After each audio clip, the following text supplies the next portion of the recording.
interesses. Então, nós temos que olhar o copo meio cheio. Senão fica difícil trabalhar. E eu vejo muitas vezes até próprios colegas de vocês identificados passaram o dia inteiro hoje me perguntando da Enervalense, numa crise que o Enervalense estava, por exemplo, no Equador. O Enervalense estava aqui do meu lado. Este vídeo... Então a gente passa, é muito desgaste. É para apresentar para vocês aqui uma entrevista do Barcelos após a vitória do Inter, no qual ele detona um certo comentarista da RBS, que também é um youtuber, né, identificado, e vinha falando mal da preparação física do Inter devido às lesões. Aí, Barcelos deu o troco, né? Então eu vou trazer a entrevista do Barcelos e como foi a reação desse comentarista. Vamos lá então. A gente ouve e depois a gente comenta. Vamos lá. Do Barcelos.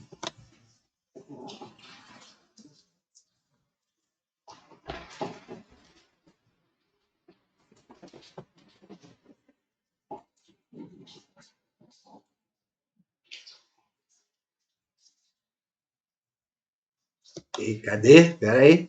Deixa a partida machucado, que é o caso do Bernabéu, um titular indiscutível. Como que o Internacional avalia esse excesso de lesões e principalmente olha para o mercado de transferências em busca de reforços para ter um segundo semestre mais reforçado em questão do elenco em relação a essas lesões? Bom, primeiramente eu quero dar uma boa noite a todos vocês, aos ouvintes que estão nos acompanhando, a todos que estão nos acompanhando nesse momento.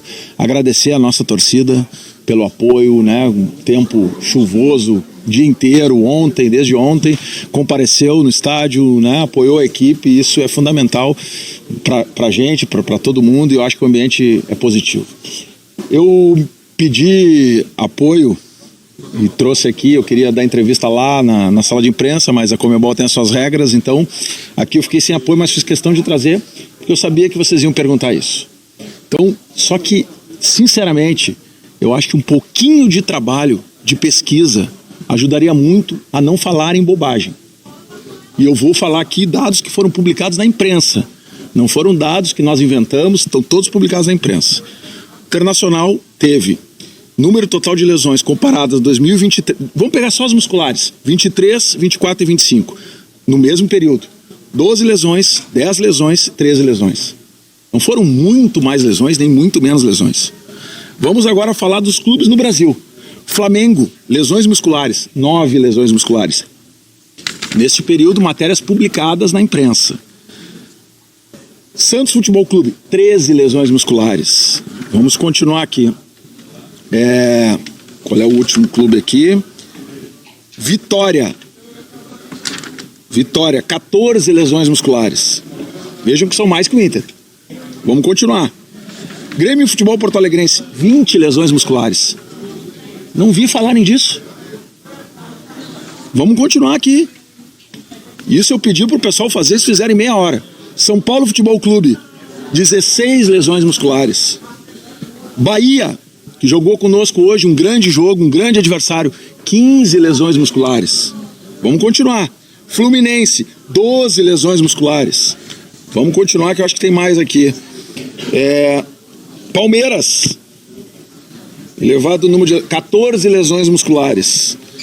E aqui as matérias todas que comprovam isso. O time com mais jogos no ano, Bahia quase dobra o número de lesões em relação ao mesmo período de 2024. Palmeiras enfrenta crise de lesões em 2025 com 12 desfalques em 20 jogos. Então, gente, é só passar pela internet em meia hora e vocês teriam esses números todos para fazer comparativo. E parece que o Internacional é o clube que tem mais lesão. Aliás, há pouco tempo atrás, a arbitragem.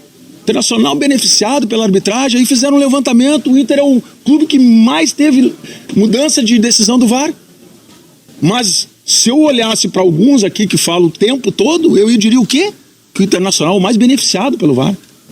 Então, é importante nesse momento aqui, nós classificamos em primeiro lugar no grupo, nós estamos em 3 competições, nós cumprimos parte do objetivo do primeiro semestre.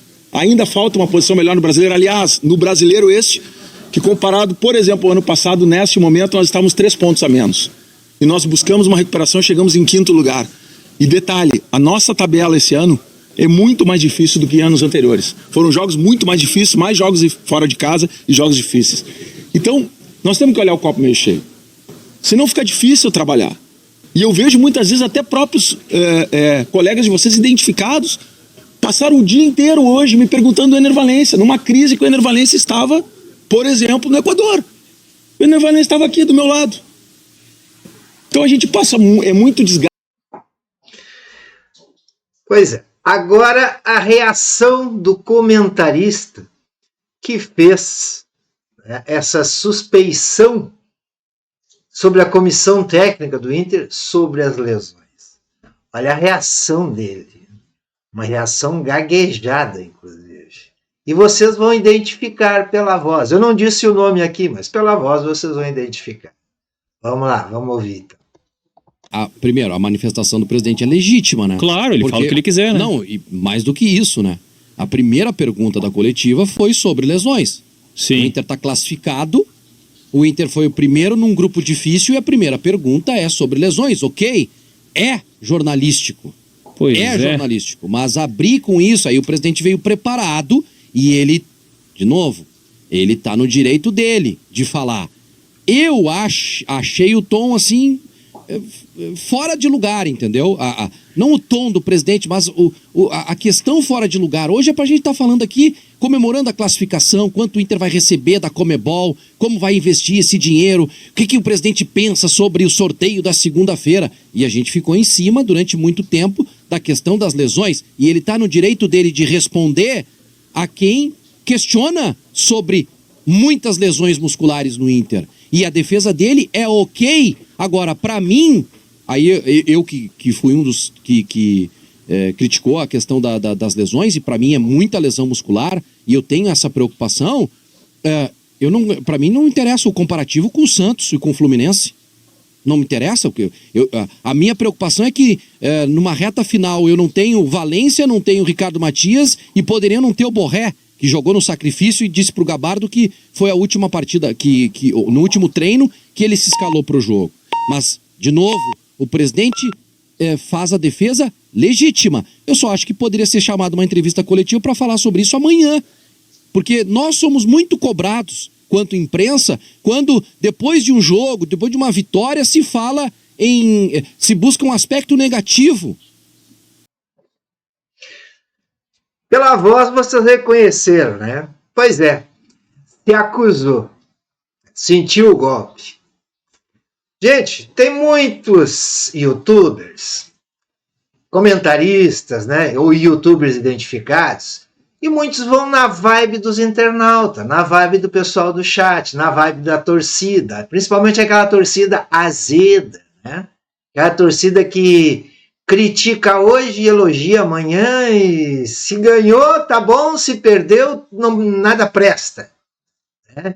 Tipo assim, tipo Farido, né? Do Grêmio, né? Aquele gremista, né? Do site aqueles Três Patetas de pijama. Então tem muitos youtubers que vão nessa vibe. Aí terminam dizendo bobagem sem consultar, sem pesquisar e sem ir a fundo no problema. Dizem por dizer. E vão na vibe dos internautas porque querem like. Muitos estão aqui por causa de like. Né? Claro, todo mundo quer like. Quem não quer like? Mas muitos exercitam a função simplesmente pela grana. Tanto é que você vê aí, né? Tem certos canais, né? De 6 minutos de gravação, 3 minutos é publicidade paga, né? Estão ali recebendo pela publicidade paga. Então eles são obrigados a fazer 2, 3 vídeos ou mais por dia para poder divulgar os patrocinadores deles. Aí quando não tem assunto, eles não pesquisam certas coisas. Eles vêm e dizem aquilo que eles leem ali no chat, que o pessoal coloca ali. Então, é o assunto deles. E, às vezes, muitas vezes, assuntos sem nenhuma, né? Sem nenhuma confirmação científica. Foi o caso, esse caso. O cara veio no site dele, lá no canal dele, falou que o que está vendo, muita lesão lá no Inter, o que está vendo com a comissão técnica, porque será que o O Paixão está ultrapassado? Será que o Paixão não está trabalhando direito? Não, gente. Todos nós, pelo menos aquele mais coerente, sabe que as lesões é por causa da maratona de jogos. É por causa do calendário do futebol brasileiro. Principalmente aqueles clubes que têm 3 competições, como é o Inter, como é o Flamengo, como é o Palmeiras, né, como é o São Paulo. Vejam bem, olha a quantidade de lesões. Olha o Grêmio, 20 lesões musculares. Aqui se fala em lesões musculares, né? Olha o Inter, teve 13 lesões musculares no ano. Flamengo, 9, foi o que teve menos. Por que o Flamengo teve menos desses clubes que ele citou? Porque o Flamengo tem um baita plantel e revezou. Campeonato Carioca praticamente foram os reservas que jogaram. Gurizada, né? Então isso tem que ser revisto, o calendário tem que ser revisto. Se quer um futebol de qualidade no Brasil, né, tem que ser revisto esses calendários. É muitos jogos. Lá na Europa, a condição de jogador que joga na Europa lá é uma beleza. Né? A condição física dele é supimpa. Bom, era só isso que eu queria trazer para vocês aqui a nível de curiosidade, para vocês saberem como é que funcionam as coisas um pouquinho, né? Beleza? Falando em like, né? Deixa o meu likezinho. Inscreva-se no canal, ative o sininho, compartilhe se possível, e se der para ser membro, seja membro. Queremos sortear camisas do Inter, beleza? Valeu, um abraço, fui. Saudações coloradas para quem é o primeiro do grupo da morte. Esse é imortal. Se classificar em primeiro no grupo da morte. Isso é ser imortal. Tchau.